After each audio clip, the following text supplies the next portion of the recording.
Stimați invitați, dragi participanți, vă mulțumesc că v-ați alăturat acestei conferințe, deoarece avem alături de noi guest speaker-ul care este din afara României. Vom începe introducerea acestei conferințe în limba engleză, astfel încât să fie confortabil și pentru dânsa. Hello, my name is Lecrămioara Frăsineanu and I represent Scientific Senate of Dan Voiculescu Foundation. I welcome you warmly and I thank you very much for being online with us. This conference will be about the influence of vegetarian diet among children and their impact on their healthy development. This event is organized together with Kilo Stop Junior Clinic. I'm honored to have here our partners, Amalia Arhire and Dr. Elena Țambrea. And I'm honored also to introduce our guest speaker, Dr. Malgorzata Desmond, the author of one of our study, which we will debate today. Hello, Dr. Desmond. Hello, everybody. I am very honored because you are with us. First of all, I want to tell you some words about our program, InnovaLiment. It is a scientific Senate program dedicated to food research, aiming to develop new and sustainable foods for the diet of the future.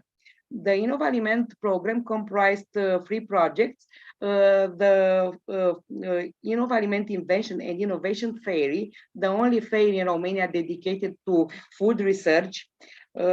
Also the InnovaLiment conferences with an educational role addressed to the general public with topics related to nutrition and food waste, and also the early nutrition education program, a pediatric nutrition program that include conferences, scientific conferences like this one from today, and also some studies in progress on the role of early nutrition in the life of the future adult.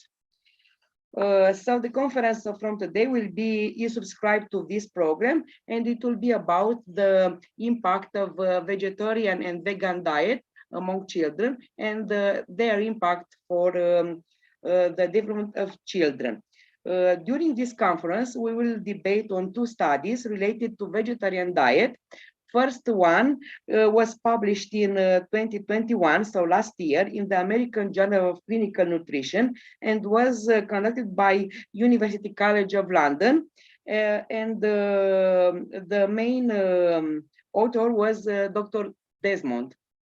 So, dear Dr. Desmond, can you tell us about your study, the conclusion of the study, and its impact on medical practice? I actually have a presentation, so can I share my screen? Yes, of course. That's how I prepare myself today. Okay. Okay, so let's see.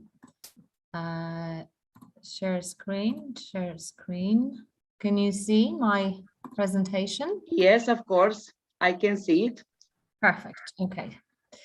So the topic is vegetarian vegan diets and the health and development of children. Oops, this is gonna change on its own and I want to control it, so I hope, yeah. Okay, so good afternoon, everybody. My name is Malgorzata Desmond. Sorry, why is this going on its own? Maybe somebody can tell me how to turn this off, this automatic. It's just a PowerPoint. Oops. Do this. Let's just wait for a second. I don't want this to change on its own. Maybe I'm going to do something else. I'm very sorry. It's a slideshow from the beginning. Maybe now. Okay. So my name is Malgorzata Desmond. I'm a dietitian, and I'm sorry. Does anybody know how to turn off the automatic? I will try to ask my colleague. In the worst case scenario, I can just do it like that without the slideshow. I don't understand why this is automatically.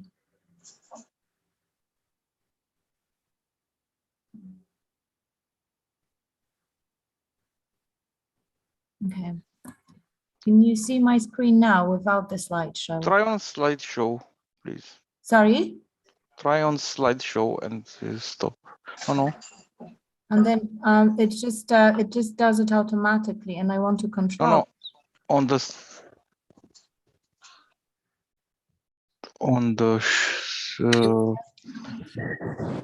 the menu. On the menu, okay. Sorry. Slideshow. Oh no. Yeah, this one. And disable play narration. Disable. Where is that? Sorry, current slide. No, you don't have it. Monitor. Maybe you automatic. have... Monitor Yeah. automatic. Sorry, where is that? Show media control. Like the last one. The last one. Oh, this one. Oh. No, it's monitor here.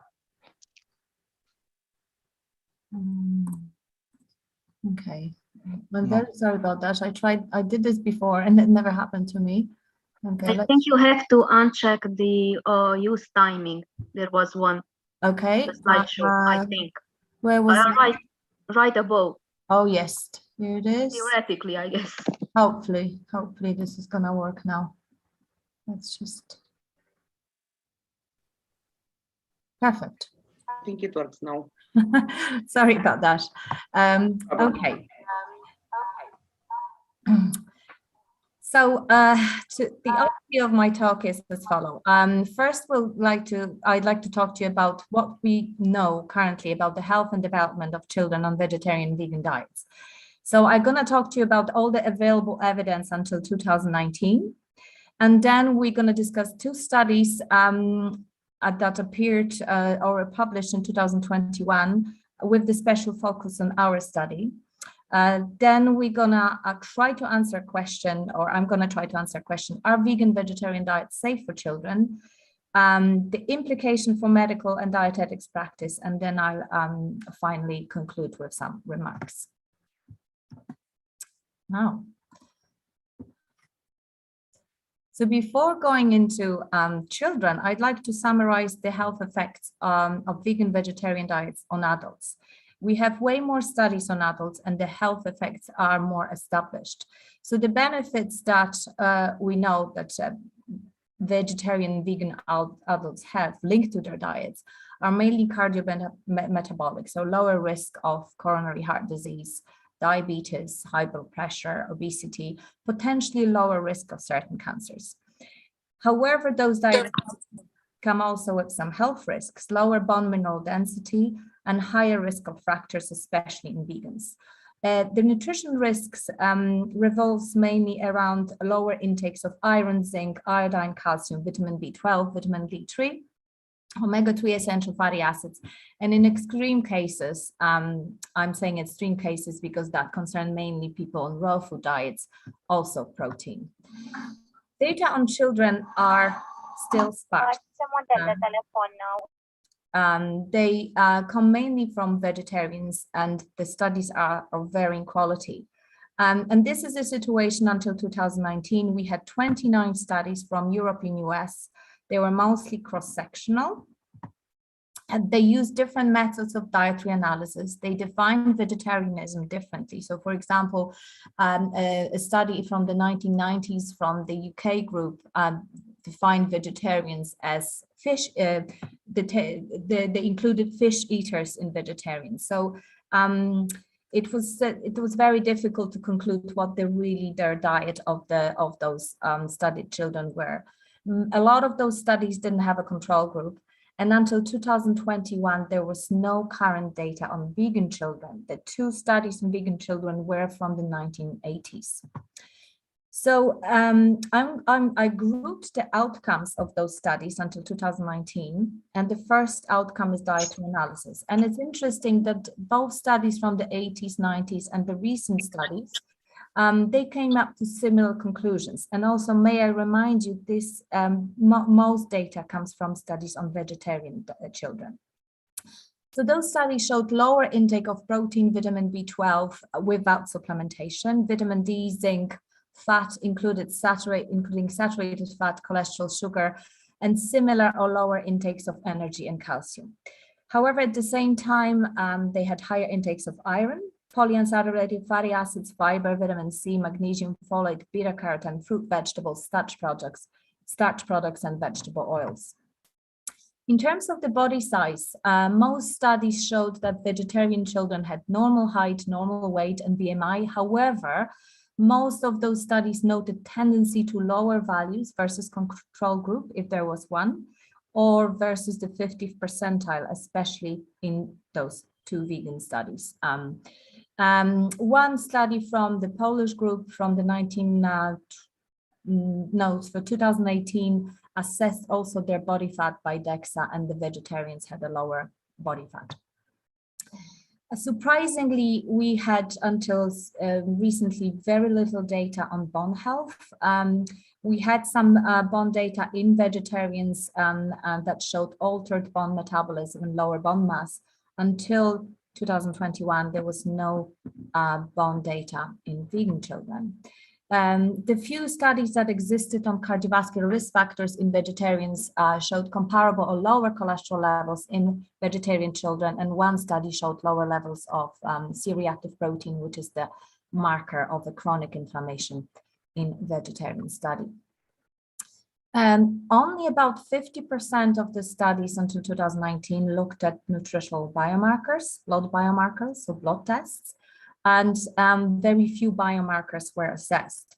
And those that were assessed showed normal status or increased risk of iron and vitamin D deficiency in vegetarians. Until 2021, there was no studies on blood biomarkers in vegans. So a German team of scientists concluded in a systematic review in 2017 that existing data do not allow us to draw any firm conclusions as to the health benefits or risk of vegetarian diets on the health status of children. And this was mirrored, those conflicting and maybe not a very good quality evidence in conflicting nutrition statements of nutritional and medical organizations from around the world. So I'm going to present you a couple of those statements. So this is the American Academy of Nutrition and Dietetics, vegetarian diets. They've been stating for a long time that those diets are okay for all stages of life cycle, including children. A similar view of British Dietetic Association. However, German Nutrition Society does not recommend veganism for children, infants, and adolescents. The position statement of the paper of ESPGHAN Committee on Nutrition, they emphasize the risk of not following the medical and dietitian's advice, especially in young vegan children, and that those risks could be severe. And the Belgium Royal Academy of Medicine does not recommend veganism for children and causes a potentially destabilizing diet. And the Polish Academy of Sciences, apart from veganism, they also express concern of vegetarian diets in young children. So in 2021, two studies came out that included vegan children and blood biomarkers. So the first one was from the German group. It was the youth veggie study. They looked cross-sectionally at children 6 to 18 years of age, 149 vegetarians, 115 vegans, and 137 omnivores. And they found lower ferritin levels in both vegans and vegetarians in comparison to the omnivores.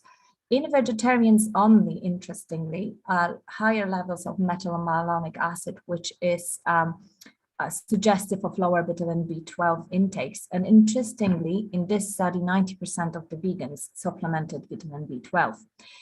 They also found lower LDL cholesterol levels in vegans and no difference in hemoglobin, HDL cholesterol, triglycerides, vitamin B2, and vitamin D3. So now I'm going to come to our study published in late spring last year in American Journal of Clinical Nutrition. So what are the objectives? What were the objectives of our project? It was comprehensive assessment of children's health and nutrient intake on vegetarian and vegan diets. We looked at around 60 vegetarians, 52 vegans, and carefully matched Omnivores, 72 omnivores. The omnivores were matched on sex, age, and social economic status to each either vegan or a vegetarian. Those kids were 5 to 10 years old. They were healthy. So we excluded obesity, any diseases. We had a pediatrician screening them for all those potential health problems. The average time on a meatless diet in vegans was about 6 years, and in vegetarians 5 years. We also clearly defined their diets. So the vegetarians did not eat fish or meat, and the vegans did not eat any animal products. Data collection was 2014 to 2016. We looked at very wide range of health indicators, including numerous biomarkers. We recruited adequate numbers to detect differences of at least 0.5 of standard deviation in all health outcomes, and we adjusted for numerous confounders, including the objective measures of physical activity. We measured them by accelerometry and included that in statistical analysis. And we also adjusted bone mineral content for body size, because we suspected that the vegetarians, vegans could be smaller and also could have smaller bones, which could bias the DEXA measurements that look only at the bone area. So if there's smaller children, DEXA measurement would find smaller bone minerals. So we adjusted for the bone size as well. So these are the groups of health outcomes that we looked at the methods that we looked by. So body composition was measured by anthropometry, DEXA, and deuterium dilution. Bone health, we looked at DEXA corrected by bone and body size, and also BMAD, which is bone mineral apparent density, that looked at bone volume as opposed to bone area. In terms of cardiovascular risk profile, we looked at blood lipid profile, blood glucose, insulin, HOMA-IR, which is the insulin resistance marker, high sensitivity C-reactive protein, measured by ultrasound carotid intima media thickness, which is a surrogate marker of atherosclerosis. We also looked at IGF-1 and IGF-1 binding protein 3. We looked at the prevalence of iron deficiency anemia, vitamin B12 deficiency, and prevalence of abnormal cholesterol levels. In terms of the nutritional analysis, we looked at it 2 ways. So first, we analyzed their 4-day food diary. We looked at all macronutrients, vitamins, and most minerals. And we also estimated the prevalence of insufficient intake of several nutrients. This publication is in progress. So the exact nutritional profile is going to be published hopefully soon. So what were the results? We found clear cardiometabolic benefits in vegans. So the vegans had lower body fat, looked at all the different techniques, the results were the same, with similar lean mass, which was a very good finding. They also had lower cholesterol levels, also lower LDL cholesterol, high sensitivity C-reactive protein, but also lower HDL cholesterol. We didn't find those benefits in vegetarians. Surprisingly, we found worse levels of fasting glucose, VLDL cholesterol, and triglycerides. And at this moment, I'd like to emphasize that the results of our nutritional analysis suggested that the vegans consumed just healthy plant-based products, whereas the vegetarians, they ate a lot of things but meat and fish, and they ate some sweets, and their sugar intake was higher. So we hypothesized that those differences in blood biomarkers could be due to the difference of the quality of the diet. So these are the numbers, so you can appreciate the extent of those differences. The fat mass index Z-score 0.72, 0.72 lower in vegans, lower cholesterol, total cholesterol, lower LDL cholesterol in vegans, whereas in vegetarians, you can see higher triglycerides and higher fasting glucose, which was a very surprising finding for us. The nutritional and growth risks are listed on one slide because we hypothesized they were just interconnected. interconnected. The vegetarians and vegans, both of them had higher risk of vitamin B12 and D deficiency. However, that risk was totally eliminated if kids supplemented vitamin B12 and vitamin D. They also had higher risk of insufficient intake of numerous nutrients, but that risk was significantly higher in vegans. The vegans only had higher risk of iron deficiency, lower bone mineral content by 42 to 6%, depending on the area we looked at. And they were also smaller, but by about 3 centimeters. So what is the significance of our findings? Some of those findings are clearly negative, some of those findings are clearly positive, and some of them have mixed implications.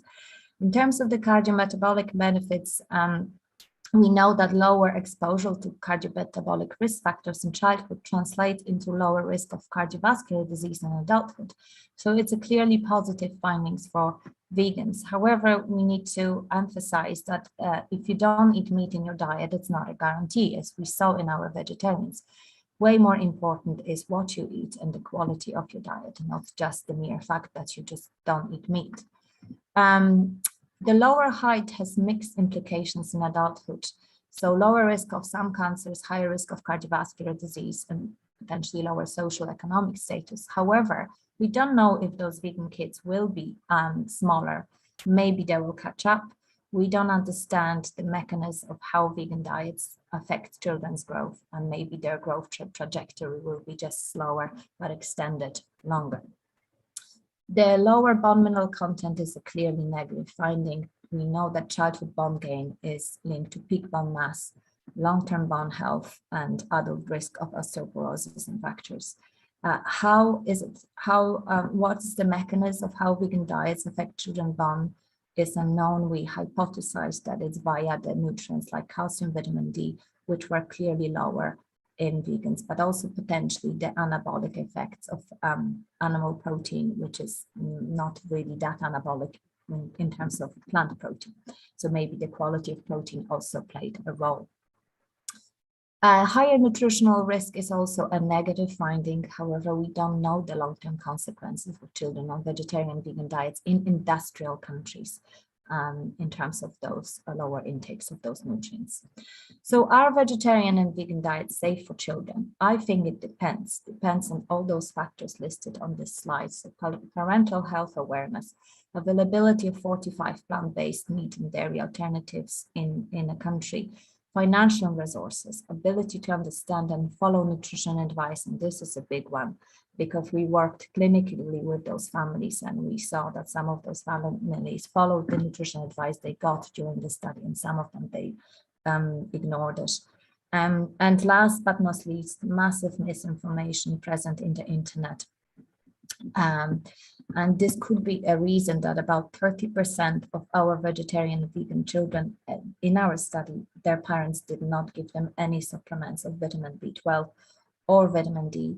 And may I emphasize that these were parents, mostly about 70 to 80% of participants in our studies came from high social economic status, which is a very big finding in terms of 30%. So those risks could be minimized by regular dietitians and doctors' supervision, medical supervision. So for dietitians, what's important is a long-term supervision of long-term dietary patterns and long-term supplementation patterns. So it's not only one day of a food diary. You need to give them a long-term dietary guidelines of how many food groups, what type of food groups to consume on a daily basis, and how to supplement.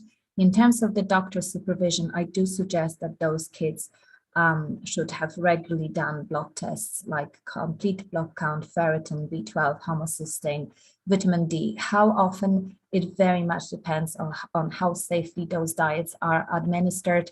I have many patients who I follow from birth every 2 to 3 years, and they're absolutely fine because their parents listen to the dietitian's advice.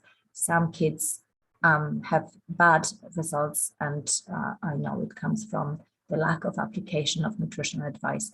So it very much depends on the individual. I think the pediatrician should periodically assess the growth, as they do in most kids anyway, And in extreme cases, when there is a suspicion of really badly misbalanced diet, I think vegan children should be sent for DEXA-1 density assessment. So what are the conclusions? Vegetarian vegan diets in children are associated with health benefits and risks. Those risks could be minimized by dietary planning, supplementation, medical and dietetic supervision. It is unclear what aspects of vegan diet impact lower height and bone density and how this could be prevented. And the cardiometabolic benefits are not guaranteed and depend on the quality of the diet. So thank you very much. And these are also acknowledgements for the rest of the authors of our study. Thank you. Thank you very much, Dr. Desmond, for your presentation. First of all, before ask for questions, I want to introduce also Mrs. Raluca Moianu, another guest. She is today with us as a parent of a vegan child, and she wants to share with us from this experience, also medical experience, and also what means to live and to live with a vegan child in house. Hello, Miss Moianu, do you hear us? Doamna Moianu, ne auziți? Acum cred că mă auziți și dumneavoastră. Da, Bună da, ziua. bună ziua, bună Hello ziua. to everyone. Bună ziua. Am văzut că ați intrat puțin mai târziu. I am in fact the parent of a beautiful daughter that is now 18, but when she was 14, I think, she decided, because she saw on internet a lot of documentaries that were treating about the cruelty to animals, and she also have a vegan colleague in her classroom. She was influenced by the group, because we know that adolescents are very much influenced about their groups. And she decided one day, just like this, that she's going to be a vegan. So I was, first of all, I was a little bit, I'm not going to say that I was panicked, because I'm a journalist and I know how to deal with that kind of news. But it was about my daughter, and it was about our life and our way of preparing meals. And it is really difficult for a parent to try to change in just a moment everything that you did before. So I said, okay, why? Explain to me why. I tried to understand the emotional size of that decision, and I tried to say, okay, to adapt myself to a vegan child. But I realized that I was not prepared for that kind of. I didn't know recipes. I didn't know how to deal, where to find all the ingredients for. You know, it's not simple. It's really a problem when they decide just like this that they want to be vegan. But in my head, I say, okay, it's not a problem. I will deal with the supermarket and with the recipes, and I will try to find on internet what kind of recipes I can do. But what about her health? Is it healthy? Is it normal to be vegan at 14, 15? What am I supposed to do? I will say no and try to change her mind, or just adapt myself. So the first thing that crossed my mind was, okay, I'm gonna try to talk to a specialist. I want to try to talk to a doctor. So I will take the best resolution for my daughter, and I will adapt myself. And that was the best idea.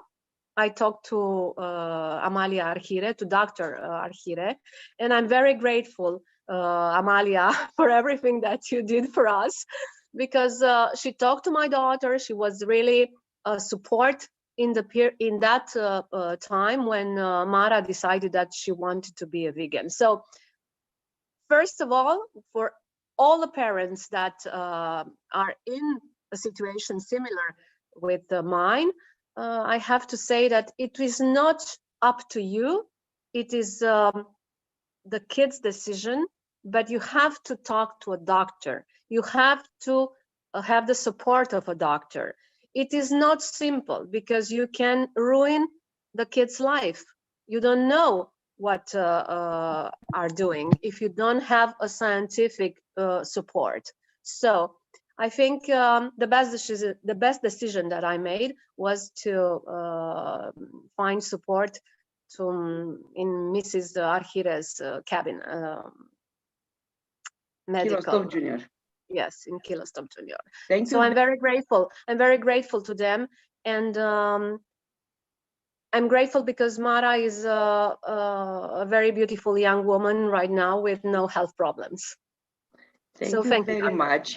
Thank you very much. Now we return a little to Dr. Desmond. If we have some questions for Dr. Desmond, and then we'll share with Amalia and Dr. Arhire and Dr. Elena Țambrea some case studies and something about the importance of early food nutrition programs. Now some questions for Dr. Desmond, please. One. Hello, my name is Amalia Arhire. I'm a medical doctor. So first of all, I have a question and a suggestion. My question is, did you assess the parents of the vegan children? And did you, I don't know, look for their height? And Yes, if they had similar parameters, and if the children had height deficits, or they were like their parents?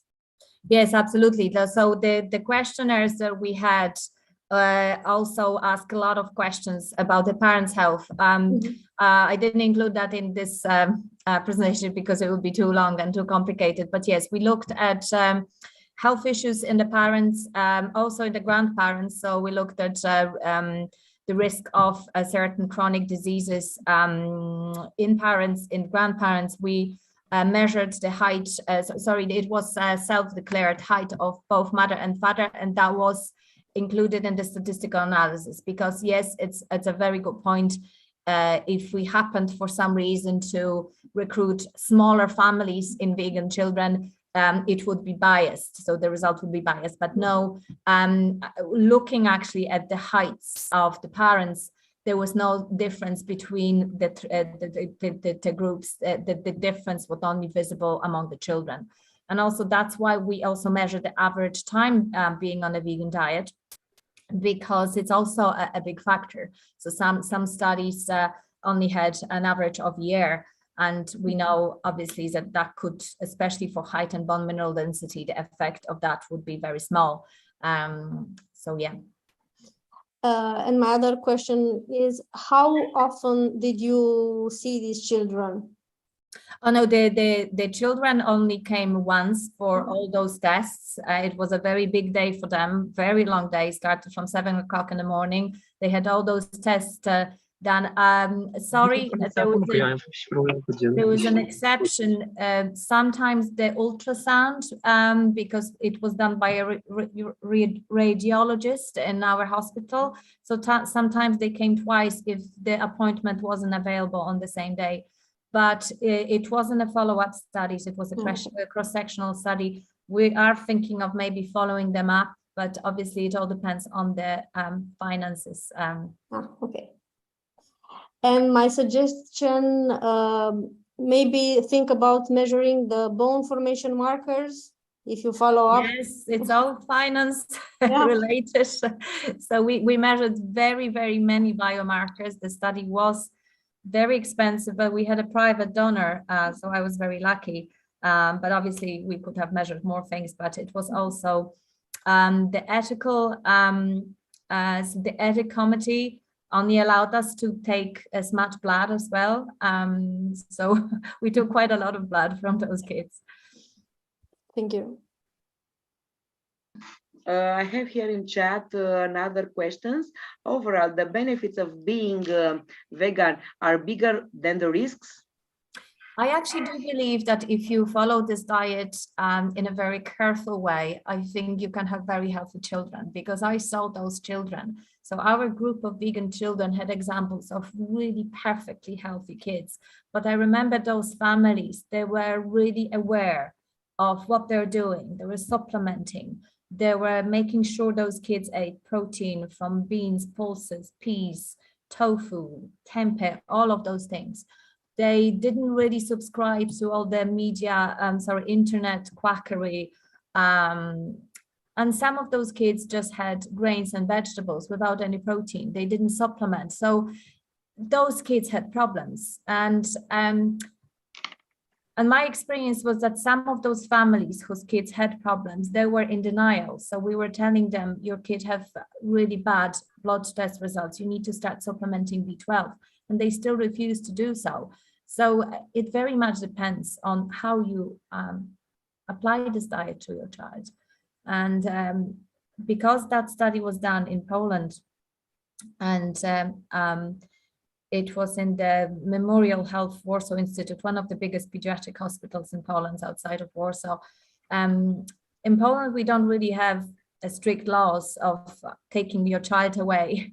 But my British supervisor asked me, so what did you do if they refused to supplement B12? Because in Britain, a social service would come and intervene. So it was an interesting kind of exchange of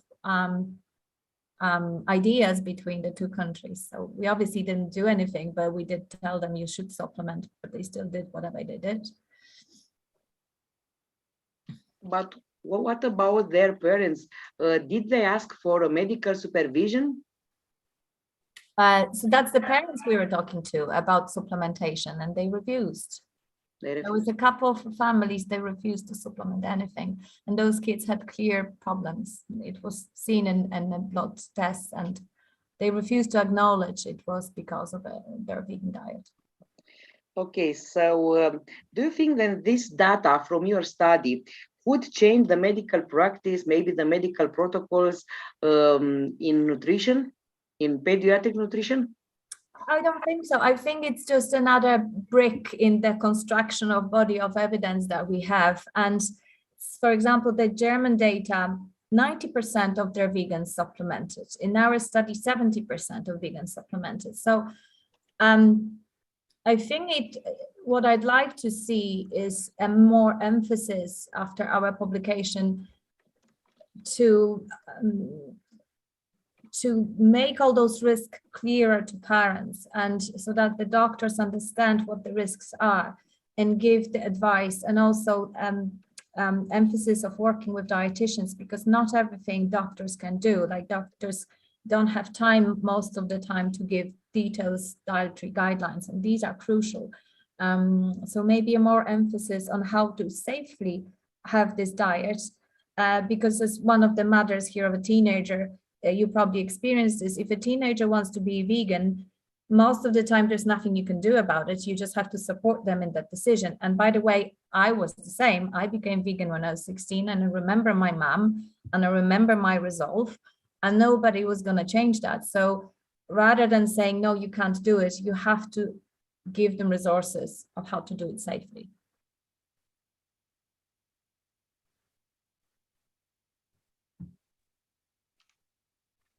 Okay, thank you very much. If there are some other questions for Dr. Desmond. Okay, so if you have some other questions, you can put them in the chat section, and I will send to Dr. Desmond. Dr. Desmond, do you have time to rest with us till the end of the conference? Yes, or... yes, you said 90 minutes, so I planned it. I would like to ask to know if I continue in Romanian language or if we continue in English. So if you want, sorry, if it's only because of me. No, there is no problem. There is no problem, because till now our guests manage very well English, and if they want to present in Romanian, it's available also. So we see from the presentation of Dr. Desmond some conclusions about the vegan diets. on children. Now I would like to speak with our partners, the Dr. Amalia Arhire and Dr. Elena Zambrea, some things about their case studies and their opinion on vegan diet among children, and also how important is the education of families who choose to have a vegan diet, and also even if the children have an omnivore diet or a vegan diet, how important is the education food program for families and also for children. But we speak, I refer here to early food education program. So Dr. Arhire.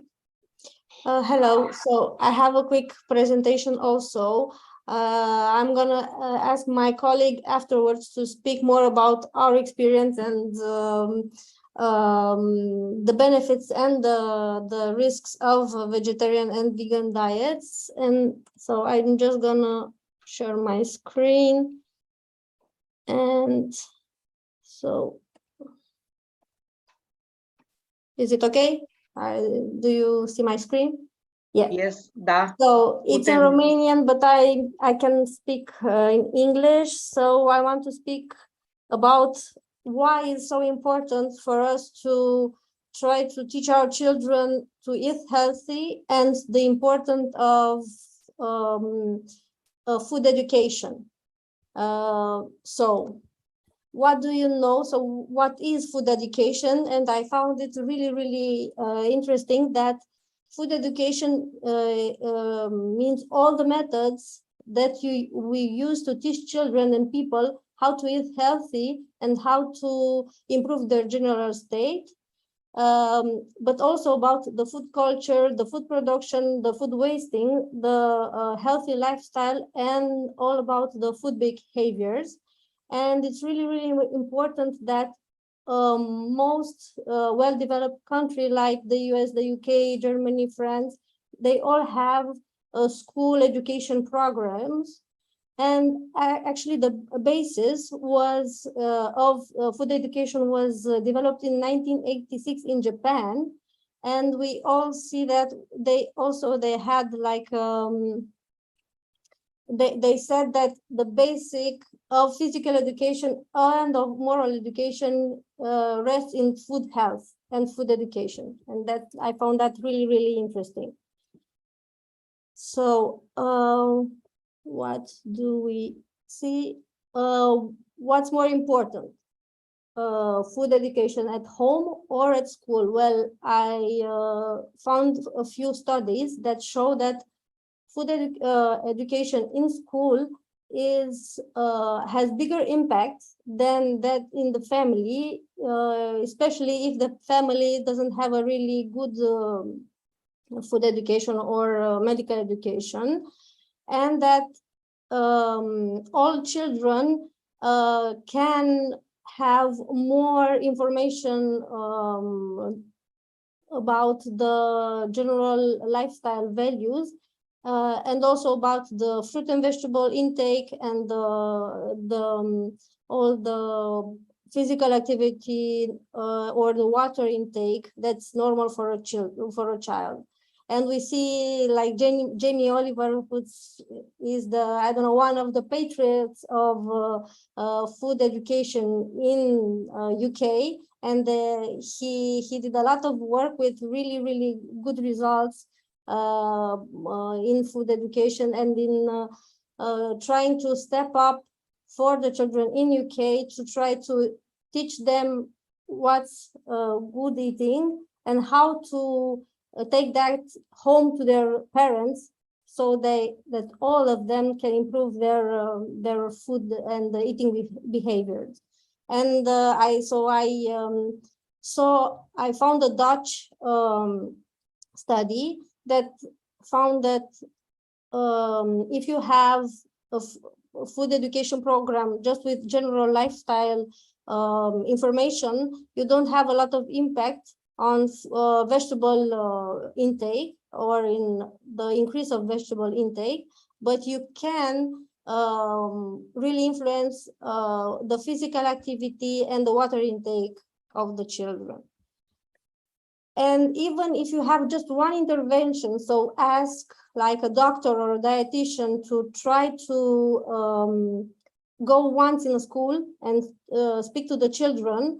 So we have, I found a study, a Polish study that said from 2021, that said that even with one visit in a school, the children had better food,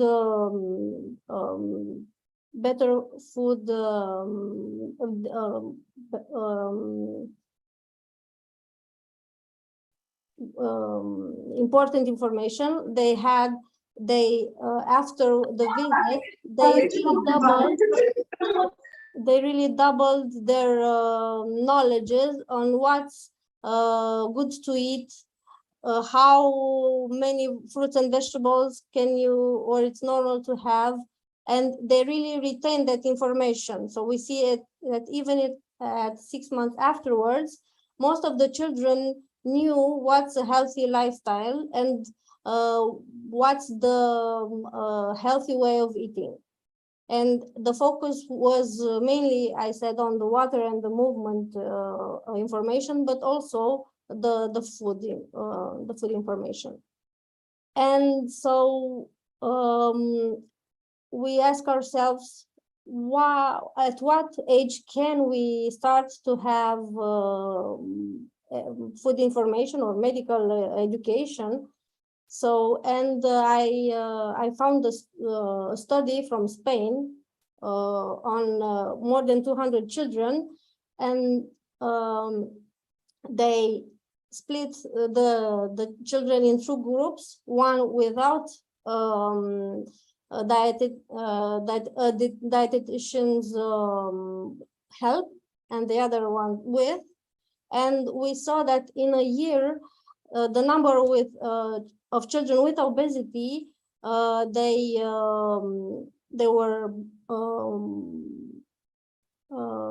number rose with 8%, and that was statistically significant for the children without food education, compared to the children from the group with the education.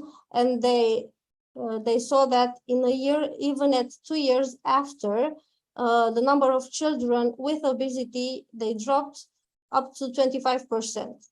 So all the studies, they saw that food education is really important for a healthy lifestyle, and mostly for the risk of obesity and overweight. And we saw that there were better results in children with large BMI versus the children with normal BMI or normal weight.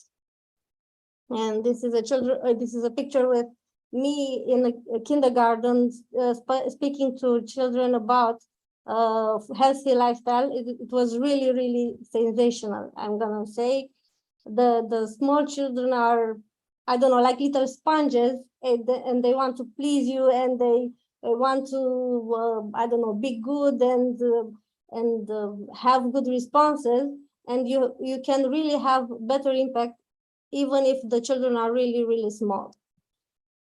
What about school? So a study from Holland with more than 1,000 children, they had healthy food program that was stretched for 6 months. And afterwards, they saw that their behavior linked to the fruit and the vegetable intake, the intake of sodas or of sweets, they are all they're diminished, and the fruits and vegetables, they really, really improved. And they saw that it's better for kids that they didn't have access to this type of education at home. So the conclusion is, if the children don't have the base principles of a healthy lifestyle, if they're going to teach them in the school, all their behavior will be better, and they will spread it around. So try to improve the health and all the lifestyle of the entire family. So what about Romania, and why do we need medical and educational food and medical education in Romania? Well, because unfortunately Romania is third at boys obesity, mostly in the groups 9-11 years old, because last year obesity was the first reason for parents and children to come to see a pediatrician, and 1 in 4 children has a weight problem. And so the only data from Romania is from 2015, and the study found that in the age category 7, 8, and 9, the children that were overweight or obese were over 25%. And if the trend persists, more than 500,000 children will suffer from obesity in Romania, and it is really, really serious. So, and since 2017, the government really doesn't have any program in schools. We have some in private schools, but really, really few. And so the foundation, like Dan Voiculescu and our clinic, with Innovaliment and other I don't know, works, we try to improve that and try to educate parents and children. We have just, and this is really, really recent, a program that's called Healthy Meal in School, and this is just for underprivileged schools. They tried to introduce a warm meal in the schools with a healthy meal, but we don't know if that meal is developed with dietitians or doctors or not. So unfortunately, this is the situation in our country, and so it's really, really important to try to reach to the children and also the parents for omnivore, and also for I don't know, special types of diets like vegetarians and vegans, because in our country at least we have a lot of misinformation, and parents don't know really what to do and who to follow and who to listen or who is the key figure in this. So this is why we have a lot of obesity, and this is why even for more important groups like vegans, vegetarians, or children with really severe food allergies, they need to see a doctor, and they really need to have a medical supervision, and we need to try to educate people more at early age, even at 3-4 years of age. This is really, really important, and you can have a huge impact. Thank you very much. So the conclusion is that the importance of early food education is in order to prevent, but momently Romania don't have so many programs to prevention, even if already accept that, everybody accepts that it's cheaper to prevent than treat, but unfortunately we don't work like this. So thank you very much, and I appreciate a lot your activity in educating children, beside your medical activity, let's say. If Dr. Zambra could share something with us about vegetarian or also omnivore diet, some case study, or I don't know, if her opinion, if the vegan diet is healthy or the risk of this diet. În primul rând, bună ziua tuturor. Hello, Bună ziua. In my short presentation, you will hear your name. I present in Romanian for the public, but my presentation does contain your study and the outcomes of the study. Aș vrea să fac o referire în primul rând la prezentarea doctoriței Amalia Arhire. Eu sunt medic în clinica pe care ea o dezvoltă și lucrăm și eu și ea cu copii de cel puțin 4 ani din punct de vedere nutrițional în cealaltă clinică mamă care a dat naștere clinicii Kilostop Junior. Ce am văzut până acum la copii, apropo de dieta vegană și vegetariană, este că exact ca și adulții mănâncă foarte prost și cred că educația nutrițională vegană și vegetariană ar trebui să se aplice în egală măsură și părinților, și adulților, și copiilor, indiferent că au un background vegan sau nu. Și pe de altă parte am văzut un coment, cred undeva prin chat, apropo de deficiențe de vitamine și de minerale. Aceste lucruri ar trebui studiate un pic mai mult în comparație cu dieta vegetariană și la omnivori, pentru că din punct de vedere al calității mâncării și a ceea ce mâncăm acum, aportul de vitamine și de minerale nu mai este același nici măcar din proteină animală. Sunt studii care ne arată că inclusiv vitamina B12 nu mai vine în cantitate suficientă sau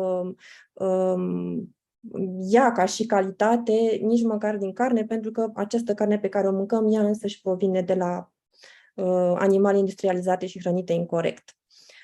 Aș vrea să vă spun din start, pentru că poate unii dintre voi o să aflați lucrul ăsta despre mine. Eu sunt vegetariană, mai mănânc doar pește, dar nu susțin neapărat în fața pacienților mei un plan vegetarian, vegan sau omnivor și respect nevoile pacienților mei, indiferent de alegerile pe care le fac.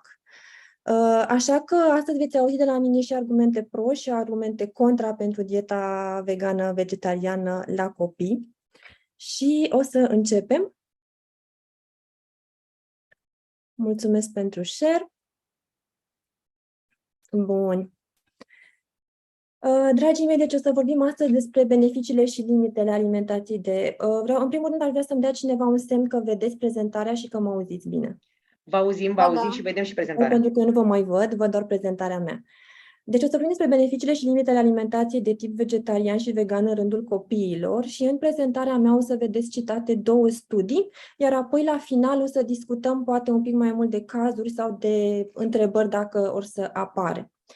Pentru discuția de astăzi sau intenția mea în momentul în care am început să caut informații pentru discuția de astăzi a fost să mă lămuresc într-o oarecare măsură, să înțeleg eu cât de benefică este pentru copii alimentația preponderent vegană și vegetală, asupra riscurilor reale ale acestei alimentații vegane sau vegetariene la copii și ce impact ar putea să aibă acest tip de alimentație asupra viitorului adult care este acum copilul nostru.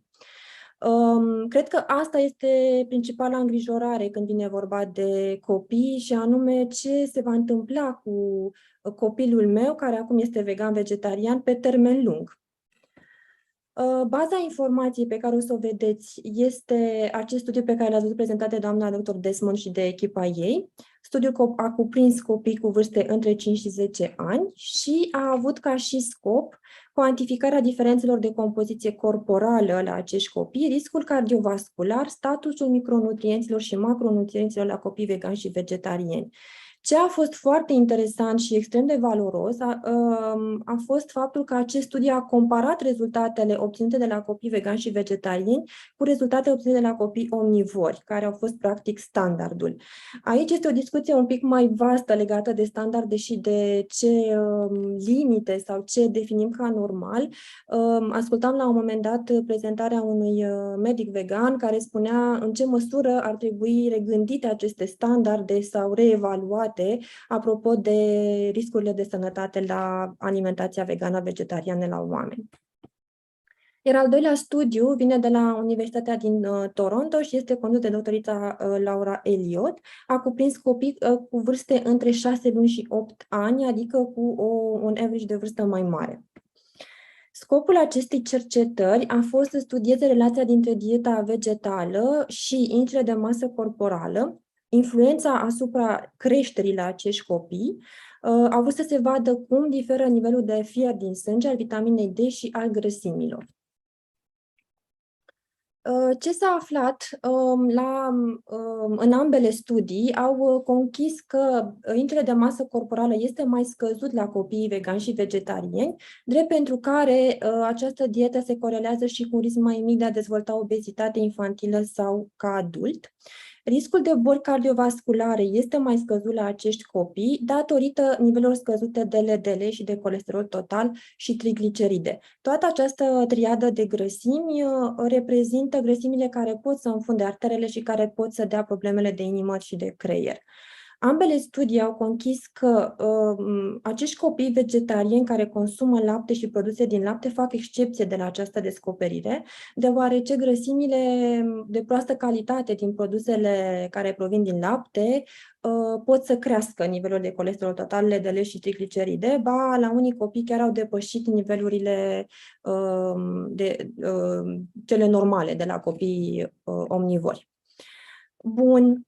Un alt beneficiu este aportul crescut de calciu, chiar superior copiilor omnivori, dar aici aș avea o precizare, la fel ca și la aportul crescut de fibre. Calciul și la aportul crescut de fier, mă scuzați. Calciul, acidul folic și fierul au forme speciale de absorpție, adică fierul care provine din proteina animală este mai bine recunoscut de organismul nostru, se numește fier hemic. Pe de altă parte, vegetalele conțin mai mult fier decât carnea, numai că forma pe care aceste vegetale o prezintă corpului este de fier non-hemic, mult mai greu de desfăcut și de absorbit de către corpul uman, drept pentru care sunt mult mai importante nivelele serice de aceste minerale decât ceea ce aducem în alimentație. Așadar, ca și beneficiu, într-adevăr, copiii vegani mănâncă mai mult calciu, dar e o discuție de cât de mult absorb. Mănâncă mai multe fibre, aduc mai mult aport de magneziu, fier, vitamina C, acid folic și carotenoizi, care sunt recunoscuți antioxidanți și anticancerigeni. De asemenea, la acești copii s-au descoperit depozite foarte scăzute de grăsime corporală, ceea ce se corelează cu o speranță de viață mai mare și cu risc mai mic de a dezvolta boli de inimă și obezitate în vârsta de adult. Riscurile pe care ambele studii le-au scos în evidență au fost, în primul rând, aportul scăzut de proteine, drept pentru care se pune problema dacă imunitatea acestor copii suferă sau nu din cauza dietei vegane-vegetariene, având în vedere și creșterea pe aport antioxidanților, care ar trebui să susțină imunitatea. De asemenea, creșterea pe înălțime a fost afectată cu 3 mm până la 3 cm față de înălțimea medie pentru vârstă și sex. Deci se pare că pentru copiii vegani și vegetariani creșterea în înălțime este mai redusă, iar unele studii corelează creșterea scăzută în înălțime cu o speranță de viață mai mică. Bineînțeles, aportul scăzut de vitamina B12 și de vitamina D3, care sunt vitamine pe care le găsim în proteine, în alimente de surse animale, cum sunt carnea, ouăle și lactatele.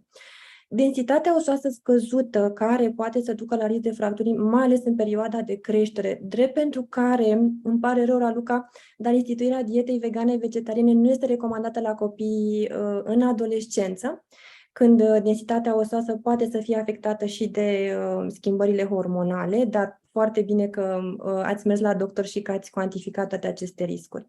De asemenea, au fost descoperite glicemii mai mari la copiii vegetariani, așa cum ați auzit-o pe Dr. Desmond, ceea ce a fost și pentru mine surprinzător să citesc, posibil legat de acest aport de grăsimi mai proaste din lactate, mai ales la copiii vegetariani care mănâncă lactate. Știm din practică și din teorie că glicemia poate să crească nu neapărat pentru că mâncăm zahăr și pentru că mâncăm grăsimi de proastă calitate. Este vorba de cum acești doi parametri se întâlnesc în sânge și interacționează între ei. Și de asemenea, un alt risc este scăderea de HDL colesterol, îi se mai spune și colesterolul bun, și este considerat factor de protecție pentru inimă și creier și împotriva bolilor cardiovasculare. Ce putem să facem? Ați mai auzit pe aici spuse câteva lucruri. În primul rând, vizita la medic și evaluarea nutrițională, pediatrică, pe percentile și văzut în ce stadiu este copilul la momentul la care vrem să facem ceva schimbări. Și după aceea suplimentarea corectă cu vitamine. Se pare că suplimentarea cu vitamina D3 și vitamina B12 corectează rapid carențele. În plus de asta, trăim în țară endemică de carență de vitamina D3, așa că oricum suplimentarea cu vitamina D3 trebuie făcută la toată populația în lunile cu R, dar se pare că la copiii vegani și vegetariani, mai ales la cei care nu se expun la soare suficient, suplimentarea ar trebui făcută chiar și în lunile de vară. Controlul periodic, adică după ce ne vedem cu un medic nutriționist, ar trebui să facem un control periodic cu prescripție dietetică de la medic nutriționist, care să ne spună în funcție de consult ce analize de sânge avem nevoie, apropo de vitamine și de minerale. Pentru copiii vegani, în special DEXA sau ERIX, două teste care evaluează mineralizarea osoasă și dacă există risc de demineralizare sau fracturi sau în ce măsură este afectată partea osoasă de dietă. Și suplimentare proteică, știm noi medici nutriționiști că la copii este important ca în alimentație să existe toți aminoacizii esențiali combinați la toate mesele, adică să avem mai multe surse de proteine vegetale la aceeași masă, astfel încât să nu lipsească niciun tip de proteină. Rămâne în discuție trei lucruri legate de aceste studii. Încă nu avem studii efectuate pe termen foarte lung care să ne spună care este impactul dietei sau alimentației vegane-vegetariene asupra longevității. Știm din cazuri izolate sau din cazurile Blue Zones sau așa mai departe, că veganismul și vegetarianismul sunt corelate cu longevitatea la adulți, dar nu știm din ce perioadă, apropo de copilărie, începe acest efect, dacă este îmbunătățit în cazul oamenilor care sunt vegani de la început sau dacă are impact că îl introducem mai târziu sau mai devreme. Cea mai interesantă discuție este legată de ateromatoză. Ateromatoza este procesul prin care începe să se formeze placa de colesterol în artere, placa de colesterol fiind baza fiziopatologică a procesului prin care apar infarctele și accidentele vasculare cerebrale. Acest proces începe încă din copilărie, sunt studii care arată, care citează cazuri de ateromatoză incipientă la fețe, adică din viața intrauterină la mame obeze sau cu diabet. Și aici discuția este dacă dieta vegetală poate fi o soluție pentru scăderea populației adulte cu patologie cardiovasculară și cerebrală, de accident vascular cerebral, pentru viitor.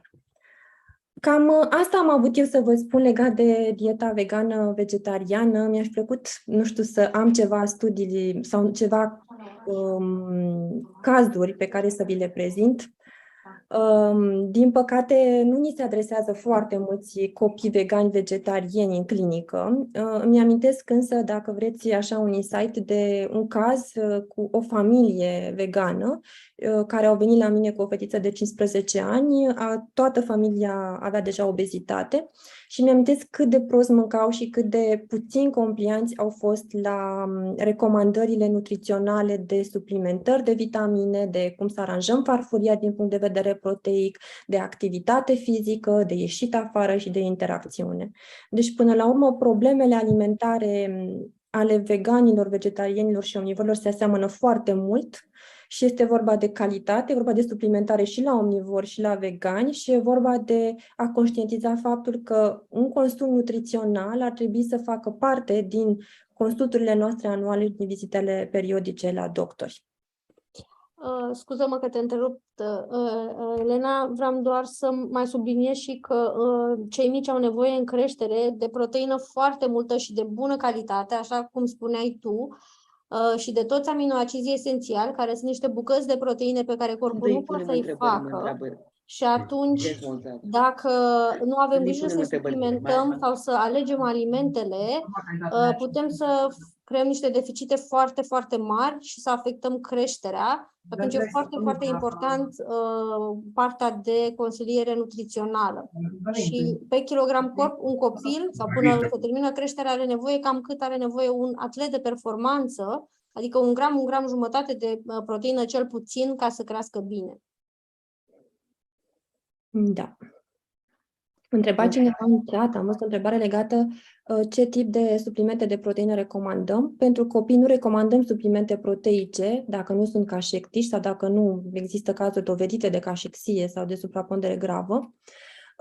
Dar recomandăm în primul rând efectuarea unui jurnal alimentar. Deci întotdeauna pornim cu investigația sau cu, cum le place mie să le spun, cu ancheta nutrițională. Adică rugăm pe pacient să-și completeze la sânge un jurnal alimentar cu gramaje, ore, ce tipuri de alimente, ce combinații, cum sunt gătite, timp de o săptămână, iar apoi efectuăm o analiză dietetică aprofundată care, pe lângă mulți alți parametri, ne poate spune cu foarte mare exactitate care este procentul de proteine sau cantitatea exactă de proteine pe care pacientul o consumă, dar și ce vitamine și minerale lipsesc din alimentația lui, ce tipuri.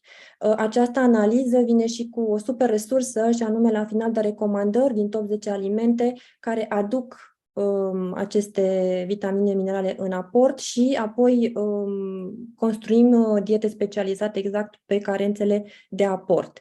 De asemenea, luăm în considerare și analizele de sânge și după ce facem un tablou foarte exact al carențelor din aport și din sânge, facem o dietă bine personalizată și pusă la punct pe proteine, carbohidrați, grăsimi de bună calitate, vitamine și minerale.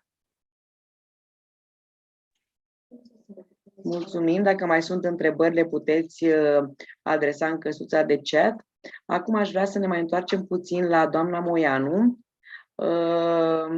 cu care aș vrea să discutăm în afară de aspectul medical, unde am văzut că dânsa recomandă cu căldură să ții o astfel de dietă doar cu acordul și sub supravegherea unui medic. Aș dori puțin să vorbim despre aspectul, să spunem, financiar, impactul social, cum se simte un copil care are nevoie de o astfel de dietă, pentru că fiind o adolescentă are nevoie să iasă, avea nevoie să meargă la petreceri. De asemenea, din toate concluziile conferinței reiese că o dietă de acest tip nu înseamnă să mănânci doar cartofi prăjiți și orez, ci mult mai mult. Și aș vrea puțin să insistăm și pe acest aspect. Dacă mai este cu noi, doamna Raluca. Sunt aici. Eu pot să vă spun că nu e ieftin, dimpotrivă. În momentul în care vrei într-adevăr să mănânci nu doar sănătos, dar și în zona asta vegetariană, vegană de fapt, devine complicat, ai nevoie de rețete, ai nevoie să te îndrume cineva și e o întreagă filozofie, e o filozofie nouă de viață. Trebuie cumva să găsești un echilibru. Și dacă tu, ca părinte, nu ești vegan, e foarte complicat, pentru că ai tendința să gătești și să faci exact lucrurile pe care le făceai înainte. Adică e foarte complicat într-o familie când unul mănâncă într-un fel. Știți cum e? Soțul sau soția nu mănâncă cu sare și deja e o problemă. Da? În fine, când ai un copil vegan și când știi că este de fapt o problemă în principal pornită dintr-o poveste emoțională, îți dai seama că nu poți să-l tulburi. Trebuie să te adaptezi și să ceri sfaturi. Și e foarte important să facem toate lucrurile astea apelând la specialiști. Asta e concluzia mea. E mai scump, într-adevăr, dacă vreți să fiu foarte sinceră, da, e scump să fii vegan, nu e o treabă ieftină, dar nu e imposibilă. Adică te poți adapta și poți să faci lucrurile cât mai corect, dar numai dacă ai sprijinul unui doctor. Știu că noi în România suntem foarte dornici să apelăm la doctor Google. Deci Google ni se pare că ne ajută să ne dezmeticim în orice situație, dar nu e așa. Adică aici e vorba despre sănătatea noastră și a copiilor noștri, despre felul în care ei cresc și e foarte, foarte grav să facem lucrurile după ureche sau după ce scrie sau să găsim pe internet tot felul de lucruri. Mai ales că știm că internetul ne oferă multe soluții, dar sunt și foarte multe tâmpenii. Și atunci să te duci în cabinetul unui medic, să apelezi la cineva care chiar e de meserie, e foarte important. De aceea am spus, pe mine Amalia m-a salvat atunci. Am văzut o rază de soare când mi-a zis, stai liniștită, o să treacă, poate, o să vrea să fie flexitariană la un moment dat. S-a și întâmplat lucrul acesta. Adică eu nu m-am opus sub nicio formă, am fost foarte calmă, am zis ok, o să încerc și eu. Bine, recunosc, copilul meu nu era foarte, foarte mare doritor de carne, pentru că eu sunt aproape vegetariană. Dar, cum zicea și doamna doctor Țâmbrea, este foarte important să nu impui copiilor tăi nimic. Adică nu poți să-i obligi, nu poți să-i forțezi să mănânce într-un anume fel. Trebuie să-i lași să se dezvolte. Și încă o întrebare scurt. Cum era percepută de colegi? Li se părea că este o tipă wow sau tot timpul o ajutau, alegeau, spre exemplu, dacă ieșeau, alegeau un loc în care putea să consume și ea facil niște alimente sau pur și simplu ea trebuie... E o generație, din punctul ăsta de vedere, mult mai, cum să zic, înțelegătoare sau mult mai dornică să fie mai deschisă. Exact, sunt deschiși, dar din păcate tendința adolescenților în general este să umple Mac-ul și KFC-ul. Și atunci aici era problema. Rămâneau undeva și aștepta sau copiii se adaptau și aveau un grup care o înțelegeau și o susțineau?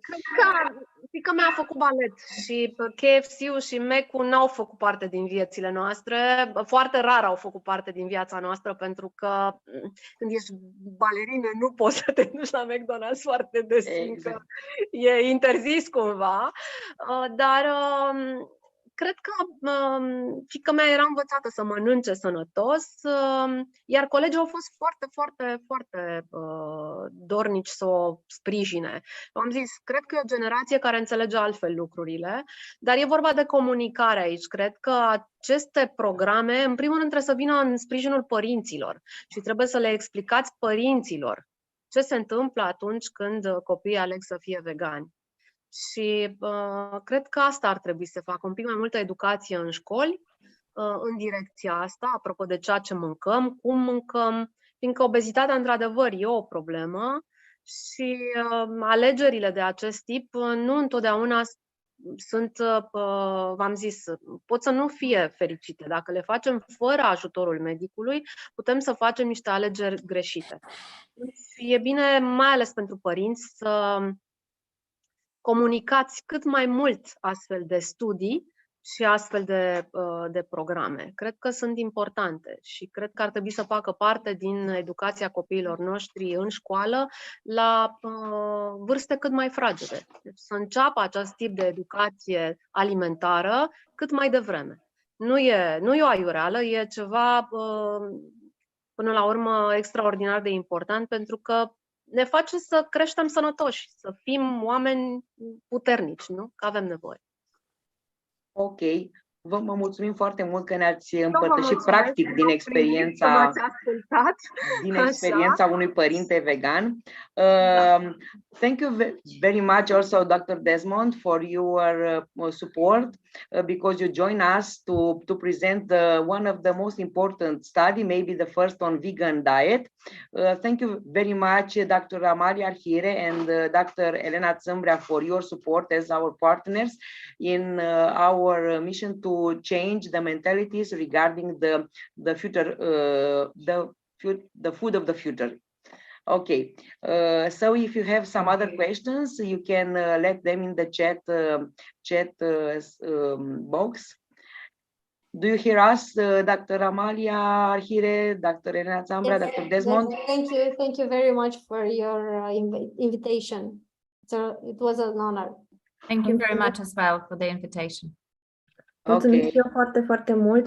Mi se pare o intervenție extraordinară. Este prima conferință la care particip legat de veganism.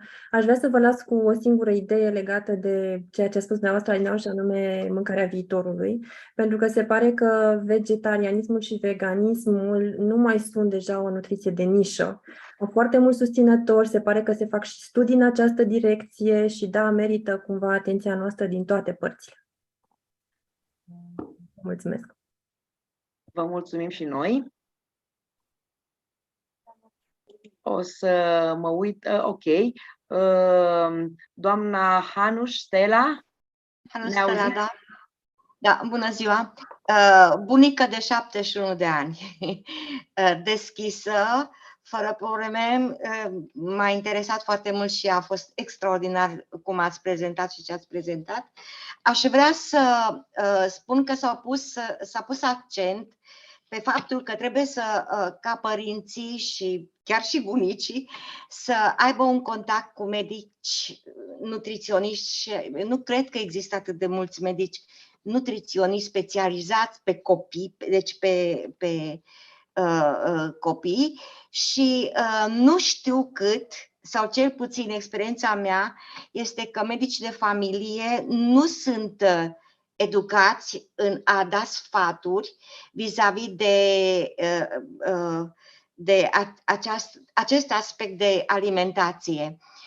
Și așa cum a spus și doamna Moianu, foarte mulți tineri, la mine se întâmplă, sunt soacră, așa se întâmplă ca Nora a impus acest lucru și nu e nicio problemă, copiii sunt frumoși, nu știu cât de sănătoși, nu știu ce îi așteaptă, dar nu ar trebui să existe totuși o formă legală în sensul, deci să se pună problema de legalitate ca să existe posibilitatea, să existe că acel părinte nu face de capul lui și că este sub supraveghere medicală acel copil care este vegan, deci fără absolut nimic, pentru că bănuiesc că unii copii suportă și e în ordine, deci să aibă obligativitatea să facă investigații obligatoriu și să existe o legislație în acest sens. Deocamdată, cred că cel puțin în zona asta noastră suntem destul de departe de programe și de legi în zona asta. Cel mai important este cel puțin să încercăm măcar să ajungem către un medic nutriționist de principiu, dacă unul nu specializat în nutriție pediatrică, pentru că, într-adevăr, nu sunt foarte multe cabinete de nutriție pediatrică, dar, în mod special, această conferință a urmărit și concluziile chiar ale studiului doctoriței Desmond au fost legate de o atenție deosebită pentru cei care au o dietă atipică, cum deocamdată este dieta vegetariană. Deci, în mod deosebit, acei părinți... Dar vegan e puțin mai... Da, vegan-vegetariană, exact. Studiile au arătat că poate în unele, pe anumite compoziție, alimentația vegetariană este mai riscantă decât alimentația vegană, pentru că acolo este vorba și cumva și de alimente procesate și de permisiunea zaharurilor, pe când în dieta vegană lucrurile sunt puțin mai stricte, să spunem, și mai puțin permisive, dar alimentele sunt de o calitate superioară celor care sunt permise în dieta vegetariană, să spunem. În fine, ca și concluzie, asta este, trebuie să ne educăm în primul rând, să mergem la medic și atunci, mai ales când dietele acestea sunt adresate copiilor noștri. Mulțumim foarte mult. Un singur lucru. Acei morcovi și cartofi și tot ce sunt industriali, deci care cât de sănătoși sunt, totuși sunt, nu e ca la bunica în grădină. Nu trăim, tocmai pentru că nu trăim în vremurile în care avem acces la alimente de la bunica din grădină, tocmai pentru asta sunt și acele suplimente și tocmai din acest motiv este recomandat ca un părinte să meargă cu un copil, indiferent de dieta pe care o are, să-i facă din când în când un screening, adică niște teste de sânge și să consulte, bineînțeles, un medic nutriționist, exact cum ne-au spus și medicii de la Kilostop Junior. Vă mulțumesc foarte mult! Mulțumesc! Mulțumim foarte mult!